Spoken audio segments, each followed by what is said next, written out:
An arrest warrant was just issued for Do KWON, the founder of TERRA LUNA, a $40 billion cryptocurrency that collapsed to almost zero earlier this year. And I know what you guys are waiting for. Let's just put this guy on the wall of shame and just be done with him. But unfortunately, we can't just yet, because the situation is a bit more complicated than it seems at first.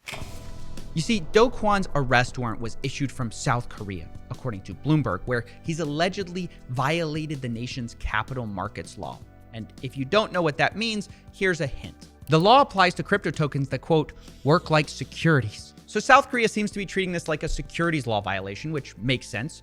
Most companies can't offer 20% a year in stable returns and stay out of jail for very long, which is maybe why Do KWON, along with 5 others, are now wanted in South Korea. However, there's a twist, because Do KWON doesn't live in South Korea anymore. He's living now in Singapore. So does this warrant apply to him? I mean, sure, he can't go to BTS concerts anymore, but is he actually going to get arrested? Well, it depends on whether South Korea can get Do KWON extradited, which it seems like they're going to try to, given the fact that they knew he was in Singapore and filed this anyway. They probably think they have a good shot at it, which, given the scale of Luna's collapse, I do think they have a chance. And I do think it's also very important for us to at least try to give consequences to the people like Do KWON who set up these ridiculous crypto Ponzi schemes.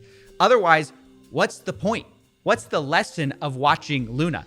You know, just go repeat what Do KWON did and hurt more people, but yourself make money? I mean, that's what Justin Sun is literally doing right now with USDD. Although it's worth saying that Do KWON wouldn't call himself a winner with Luna. He claims he's down infinite.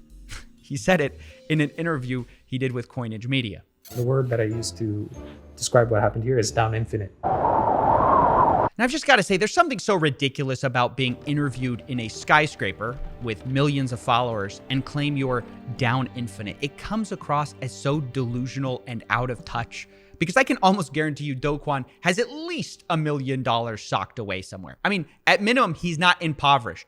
So there are actually people who are down infinite from Luna, but Do KWON isn't one of them. And I don't want to get into the specifics of what down infinite are, but you can just use your imagination when people lose their life savings in something like this, what happens. And I bring all this up because it's important to understand that part of the story of TERRA LUNA's aftermath is Do KWON's attempt to paint himself as a victim of it. But part of this image rehabilitation is with this interview itself with Coinage Media, because I think it's worth being skeptical of them, in part because they're helped funded by Do KWON himself. You see, Coinage Media isn't just a random company.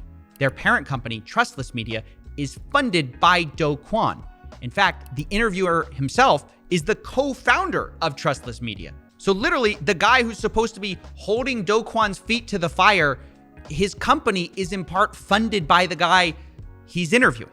So yeah, many people, including myself, felt that this was just like, you know, a ridiculous puff piece, but not just because of the appearance of bias, but literally some of the questions. We're doing this interview now because you want to talk about what happened truthfully and transparently. I don't know if you're talking to other lawyers now and they're saying, yo, you probably shouldn't do this. Are they? I mean, are you serious? How is this a real question?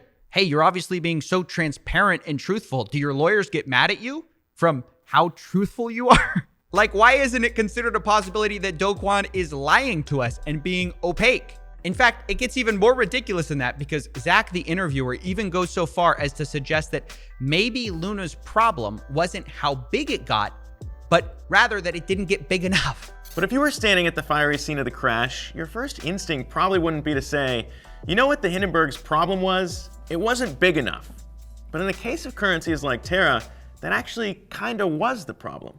Now, obviously, I think this is nuts. I'd be embarrassed to think this, let alone say it out loud.